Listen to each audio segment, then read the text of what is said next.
Hello friends, welcome to JBS Academy. Today we are going to discuss a very important topic for anyone who is dealing for US ocean freight export movement out of India.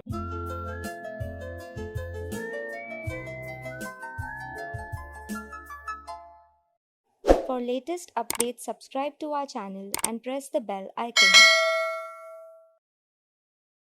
Which is ISF filing. So the first question comes into our head is what is ISF filing, which is very importantly mentioned wherever you handle any USA export intent cargo by sea from India. So today we will understand basic clarity and understanding what exactly the ISF filing and ISF details are. So first let us understand what exactly the ISF is. ISF is abbreviation for importer security filing. It is also known as 10+2 and it is a custom and border protection requirement for all ocean cargo imports to the United States, US. The filing documents importing information and details as shipments move from point to point, from India to anywhere in USA. And it is not only mandatory for India, it is for rest of the world as well.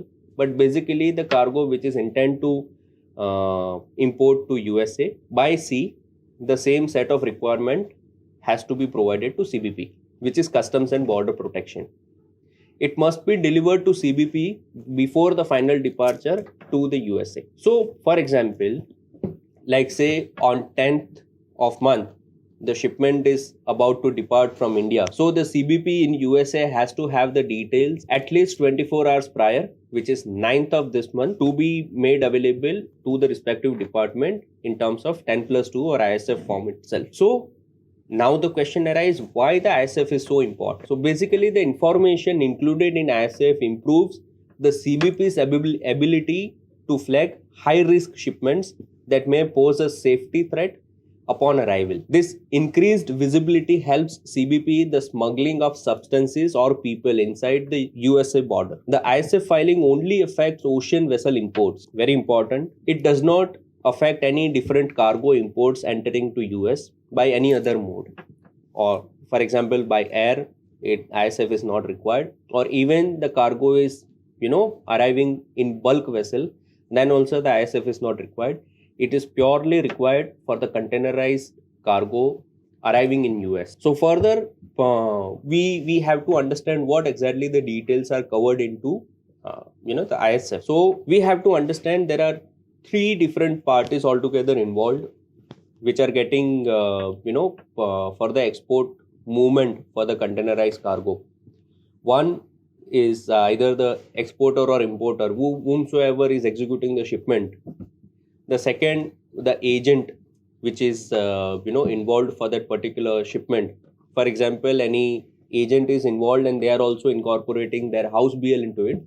So that becomes the second party who is getting involved. And third is the liner itself, on which vessel carrying company would be involved in that particular execution of the shipment. So now, from shipper or the supplier's perspective, there are 10 parameters and details which are required, which are as follows. You might be able to see on the screen as well, that the manufacturer or the supplier name, the name of seller, because there are possibilities that manufacturer would be some different party and the commercial seller party would be some different.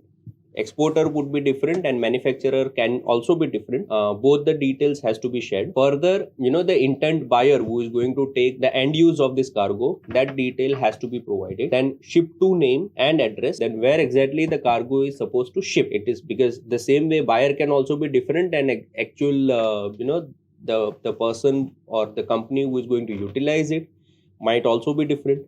So all these four parties which are involved in that particular shipment, those details are mandatory. Then container stuffing location, either it can be factory stuffing or any other location or warehouse stuffing or any CFS stuffing. So the precise stuffing location has to be provided. Consolidator name or address, if the stuffing is happening at some other location, then who is involved in that particular stuffing activity. If it is happening at CFS, then other party name or CFS detail has to be provided.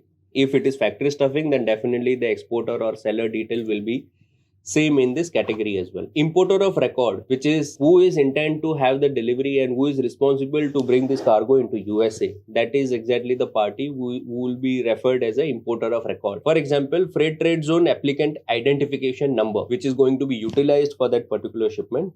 That party detail has to be provided. Then the consignee detail.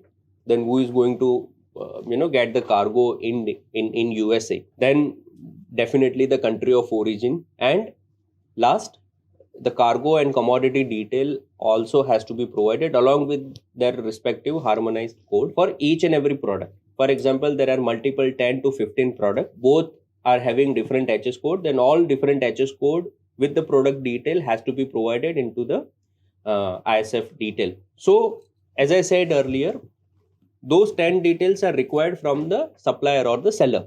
So now here comes the additional 2 details which are required from the carrier perspective, which is vessel stow plan, that on vessel where exactly the stowing plan would be happening. That is not something from the exporter side is required. And second, the container status message. So these additional 2 detail, which becomes 10 plus 2 details, has to be provided at the time of ISF filing. Additionally, the ISF filer will need the bill of lading numbers as well to have the filing with the appropriate manifestation, which is AMS filing. For that, if the house BL incorporated into it, then definitely the master bill of lading with the SCAC code of the respective shipping line, and the house bill of lading or AMS HBL on which the manifestation is supposed to happen, the same house BL number with their respective SCAC code is also required. So I hope you might have had the better understanding what exactly the ISF is and why it is so important for any shipment landing into USA by sea. And going forward, you will be able to have the clarity and understanding for the topics. Thank you. Stay tuned for the more and more videos. We'll coming with more informative sessions from our side. Thank you. Logistics subjects. Visit www.logiveda.com.